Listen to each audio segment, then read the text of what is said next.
তো ভিডিওটা আমি যেহেতু বাবি বাচ্চু বাড়িতে আছে, ভিডিওটা আমি সকালবেলায় উঠে একটু এক পেয়ালা গরম গরম চা দিয়ে এক পেয়ালা গরম উষ্ণ চা দিয়েই শুরু করলাম সকালবেলাটা রান্নাঘর থেকে, আপনাদের সুস্থতা কামনা করে।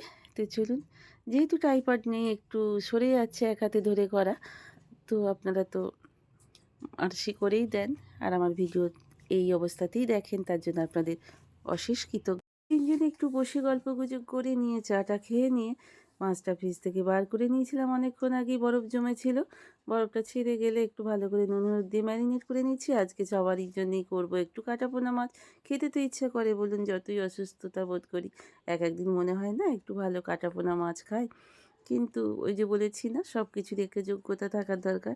খাওয়ার জন্য, নিজের শরীরের জন্য যোগ্যতা থাকার দরকার আর কি। তো কথাটা পিছলে যাচ্ছে।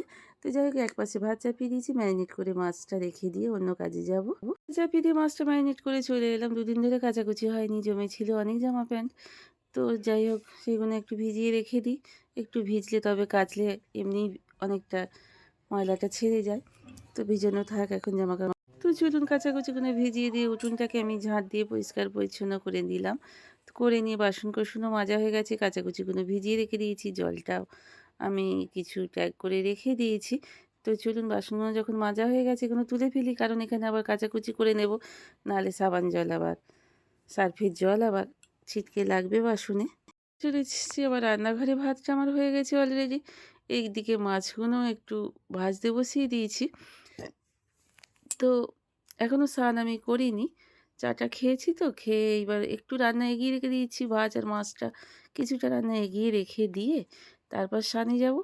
আর এদিকে একটু চাপিয়ে দিয়েছি মাশরুমের তরকারি। আপনাদের দেখিয়েছিলাম মাশরুমটা কিনেছিলাম এবং আগের দিন কেটে কুচিয়ে পরিষ্কার করে রেখে দিয়েছি। বাবিটা আমার ভীষণ মাশরুম খেতে পছন্দ করে জানেন, তবে আলু দিয়ে পছন্দ নয়। আলুগুলোকে বেছে বেছে রেখে দেবে আর মাশরুমগুলোও সব খেয়ে নেবে।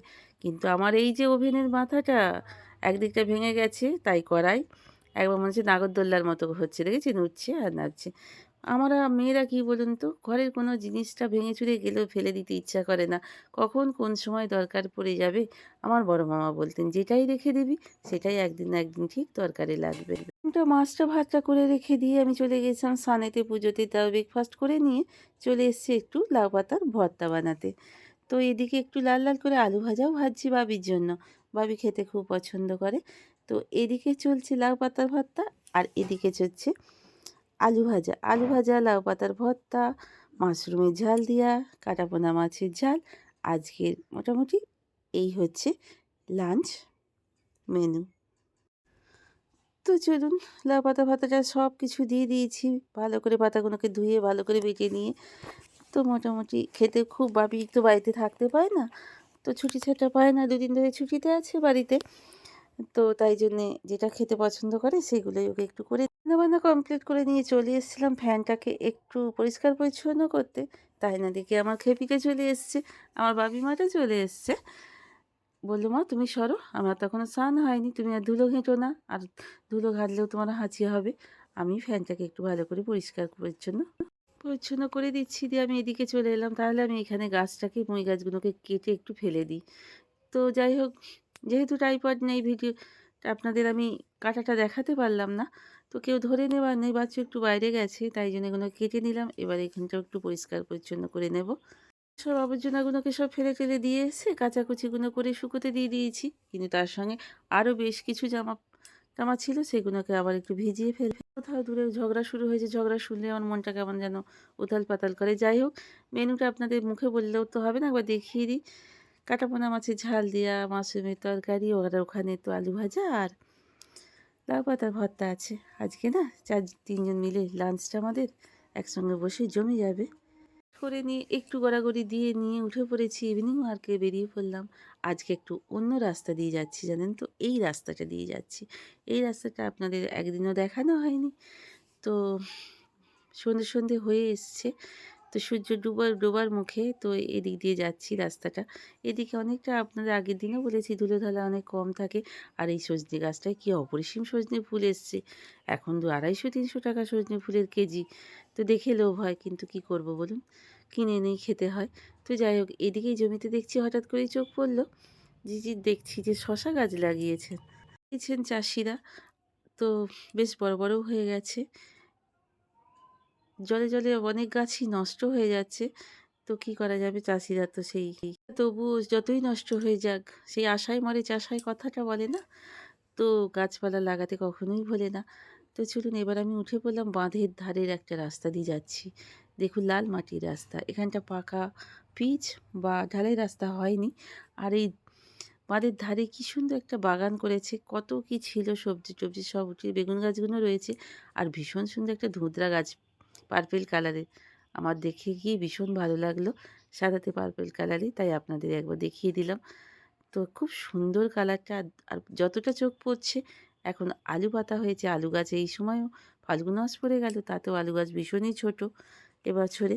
হঠাৎ করে হাঁটতে চোখে পড়ল লাল হলুদের একটা ফুল গাছ। কিন্তু ফুল গাছ নয়, এটা অরহর ডালের গাছ। এই দেখুন আমি একটা ছিঁড়ে নিলাম। দুপুরবেলা খেতে খেতে একটু দেরি হয়ে গেছিলো, উঠতে একটু দেরি হয়ে গিয়েছিল। খেয়ে দিয়ে উঠতে তারপর বাসন-কোসন মাজা ঘষা ছিল। তাই জন্যে গ্যাস ওভেনটাকে ঠিকমতো মুছে রাখতে পারিনি। না মুছে না, চা খেতে আমার এঁটো কাটায় চা খেতে একদমই ভালো লাগে না। মনে হয় একটু মৌজ করে বসে একটু চা খাবো। তো তার জন্য তো একটু এঁটো কাটা মুছেই তারপরে চাটা করতে হয়। তাই জন্য ভালো করে আগে গ্যাসটাকে মুছে নিচ্ছি। মুছে-টুছে নিয়ে তারপরে এইবার বাছুর আর আমার জন্য ২ কাপ চা করে নেব। কারণ বাবি এখনও ঘুমোচ্ছে। বাবি উঠলে বাবিকে চাটা করে দেব। তো গ্যাস-ট্যাস মুছে নিয়ে বাছুর আর আমার জন্যে ২ কাপ চা চাপিয়ে দিয়েছি। আর কালকে রাত্রিরে পরশু বলে ফেললাম, কালকে রাত্রে ফুলকপি আলুটা বেশ কিছুটা ছিল, জলে ছিল। ঢাকাটা খুলে দেখছি তা সবজিগুলো তুলে রেখে দিলাম। কুলগুলোর কী অবস্থা! এই বর্ষায় এরকম রোদের জোর না থাকলে কুল না খুব মুশকিল, রাখা খুব মুশকিল হয়ে যাবে। তো একদমই পচে হয়ে গেছে কুলগুলো। এগুলো কালকে একটু ফাটিয়ে একটু আচার করে ফেলবো, শুকনো আচার করব, বেশ টকটক মিষ্টি মিষ্টি করে। তার সঙ্গে একটু বেগুন কুচিয়ে দিয়ে দেবো। আরও সুন্দর, বেগুনগুলো একটু মুখে লাগবে, দেখতে বলছি সরি, খেতে খুব ভালো লাগবে। আর আমি যেহেতু হাঁটতে চলে গেছি, এসে দেখছি বাচ্চুর সব বাসন মাজা হয়ে গেছে।